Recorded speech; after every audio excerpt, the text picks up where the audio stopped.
sebagai koordinator penyuluh pertanian BPP Siwah. Adapun kegiatan hari ini akan kami lakukan yaitu dengan pengambilan sampel tanah untuk pengujian unsur hara tanah dengan menggunakan alat PUTS. PUTS itu adalah perangkat uji tanah sawah.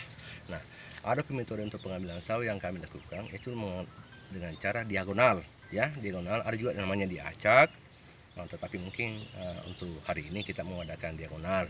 Nah, karena sawahnya hanya 3 petak, otomatis kami hanya mungkin merancang saja tempat-tempat tertentu yang akan kami untuk ambil sebagai sampel sebagai bahan pengujian kami. Untuk itu mungkin Pak Baso, saya kasih petunjuk saja. Silakan Pak Baso, yang penting ambil tanam misalnya di sudut sana, tapi jangan di sudut ya, kira-kira lah taruhlah 10 meter dari sudut ya, supaya jangan pinggir. Kemudian masing-masing sudut, kemudian tengah, kemudian jadi itu sistem diagonal ya, seperti itu. Jadi nanti tanah tersebut setelah saya ambil kami akan satukan supaya lebih jauh mengetahui unsur hara yang dikandung tanah tersebut selama diaplikasikan dengan penggunaan POC, OLT dengan LBF ya, ya, LBF, pupuk. ya. Ya. Saya kira begitu untuk sementara. Ya, siap.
Ini Pak Baso, ini umur padinya kira-kira sudah umur berapa?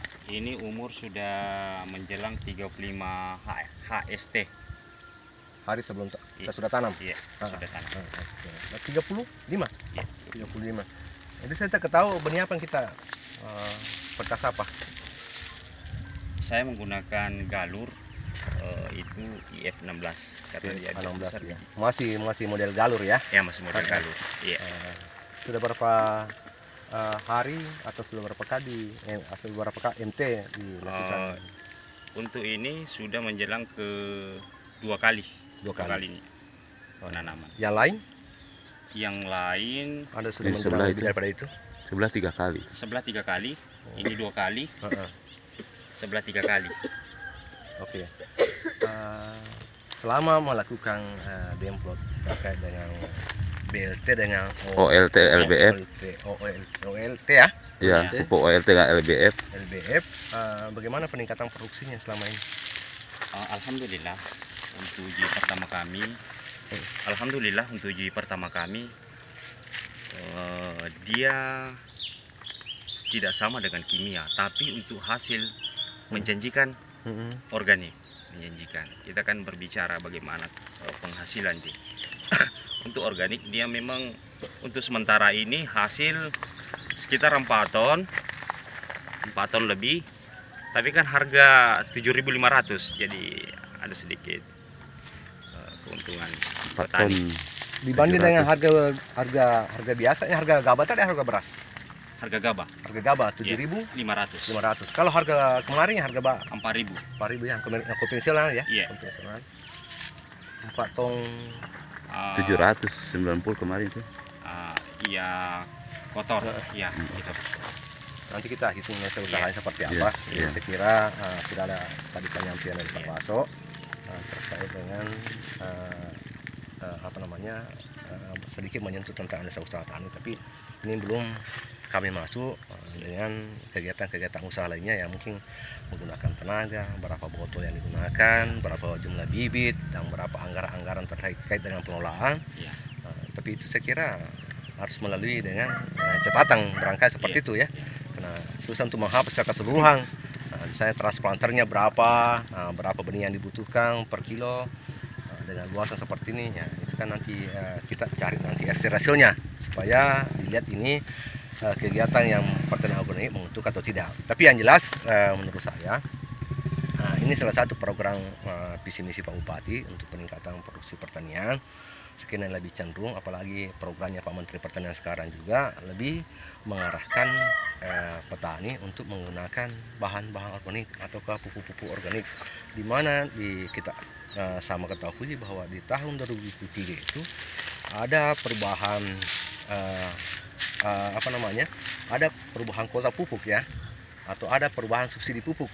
Yang tadinya mungkin ada 3 macam pupuk yang disubsidi, untuk 2023 hanya 2 pupuk yang disubsidi, pupuk NPK dengan pupuk urea. Nah, itu pun ada kuotanya masing-masing. Apakah misalnya kalau yang sekarang ini ya kita hanya mendapat pupuk urea 80%, pupuk NPK 30%. Otomatis itu saja yang sekarang ini tidak akan mencukupi kebutuhan daripada padi yang atau nutrisi kebutuhan tanaman tersebut. Makanya dengan program yang sekarang dilaksanakan oleh Pak Baso atau kegiatan yang dilakukan oleh Pak Baso ini dengan menggunakan POC, ya otomatis ini lebih cenderung nanti saya kira akan memperbaiki kesejahteraan petani, terutamanya tidak ada lagi komplain terkait dengan pupuk pembelian pupuk atau harga pupuk di pupuk-pupuk kimia. Nah, setelah kita ketahui selama ini kan petani kan dulu hanya buru produksi ya Pak Baso ya, hanya buru produksi tanpa memperhitungkan kesehatan atau lingkungan.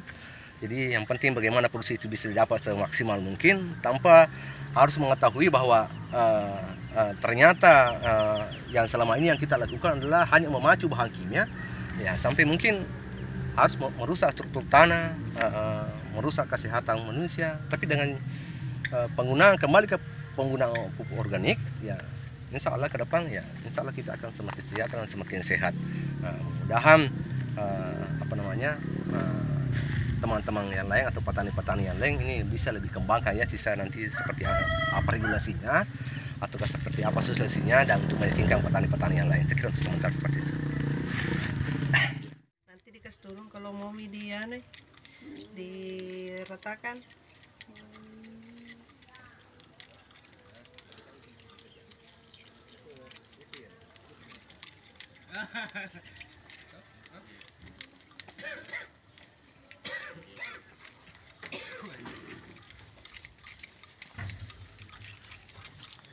Masuk kain.